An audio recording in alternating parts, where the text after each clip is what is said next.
Hello everyone, welcome to my mini blog. আমি প্রায় এক যুগ পরেই ব্লগটা আপলোড করছি। জামাই ষষ্ঠী কবে গেছে আর আমি এখন গিয়ে টাইম পেয়েছি এডিট করে আপলোড করার। তো এখানে দেখতেই পাচ্ছ দিদি আর জিজু অলরেডি চলে এসছে, হাতে একদম মিষ্টি ফল এভরিথিং নিয়ে। অ্যান্ড এখানে কিন্তু অলরেডি ম্যারিনেট করা স্টার্ট হয়ে গেছে, যেটা হচ্ছে মাটন ম্যারিনেট।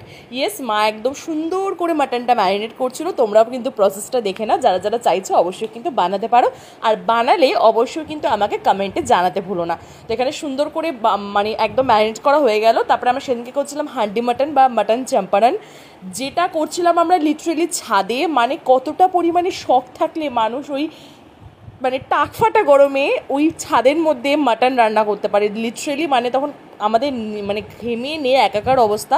তো যাই হোক, বাট মাটনটা খেতে কিন্তু হয়েছিল সিরিয়াসলি দুর্দান্ত। বাট এখানে আমরা আলু অ্যাড করছি। অনেকে হয়তো বলবে যে হান্ডি মাটনে আলু দেয় না, বাট বাঙালি বস, আলু তো বানতা হে। তো এখানে দেখতেই পাচ্ছ মাছ হয়েছে পোলাও, তার সাথে হয়েছে কিন্তু লাল শাক ভাজা বাদাম দিয়ে, তার সাথে হয়েছে কিন্তু মোচা, রয়েছে কিন্তু এখানে লেবু, রয়েছে কিন্তু চাটনি, এবং তার সাথে রয়েছে কিন্তু মাছের মাথা দিয়ে ডাল। ইয়েস, অনেক রকমের রেসিপি হয়েছিল সেদিনকে। অ্যান্ড 5 রকমের ভাজা। মার ইচ্ছা ছিল মা সুন্দর করে গুছিয়ে পরিবেশন করবে, খেতে দেবে। তো এখানে মা প্লেটটা অলরেডি রেডি করছে সুমনদার জন্য, যেখানে 5 রকমের ভাজা থাকছে।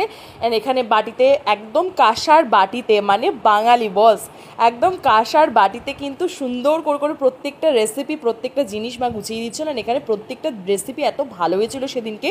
যেমনই মাছটা করেছিল মা, একটা পোস্ত টাইপের কিছু সামথিং ছিল, বাট খেতে দারুণ হয়েছিল। আর মাটনটা দিয়ে এত সুন্দর একটা স্মোকি ফ্লেভার আসছিল, যেহেতু আমরা কাঠের জালে করেছিলাম রান্নাটা, মাটির হাঁড়িতে, তো ভীষণ সুন্দর। অ্যান্ড গোটা রসুন ছিল ওর মধ্যে। তো মানে দুর্দান্ত, মানে জামাই ষষ্ঠী পুরো জমে গেছিলো, একদম জমে ক্ষীর। তো এখানে মা একদম গুছিয়ে দিচ্ছিল। গুছিয়ে দেওয়ার পরে দিদি নিয়ে চলে গেল। দিদি নিয়ে যাওয়ার পরে দিদি খুব সুন্দর করে সাজিয়ে দিচ্ছিল। অ্যান্ড আমার কাছে ছিল, যেহেতু আমি বাড়ির ছোটো সদস্য, আমার কাছে কিন্তু চকলেট কুকি এগুলো থাকে, যেটার ব্লগও আমার অলরেডি করা হয়েছে, যেটা আমাকে দীপ গিফট করেছিল, একদম একটা বড় বড় প্যাকেট। বাট আমার ওই ব্লগটা এখন আপলোড করা হয়নি, মানে ভিডিওটা আপলোড করা হয়নি, করে দেবো আমি। তো এখানে খুব সুন্দর করে গুছিয়ে দিয়ে দিয়েছে জিজুকে খাওয়ার জন্য। আর এখানে আমার রিচুয়ালস করছিল। এখানে আমাদের ওই তালের পাখা দিয়ে, করমচা দিয়ে একটা কিছু রিচুয়ালস থাকে, যেটা আমার দিদাকেও দেখেছি আমরা করতে, এবং তখন থেকে আমরা দেখি এটা। এবং ওই করমচাগুলো আমরা পরে একটু ওই দিয়ে খাই, কী বলে ওটাকে, কালিজিরা অ্যান্ড চুন দিয়ে খাই।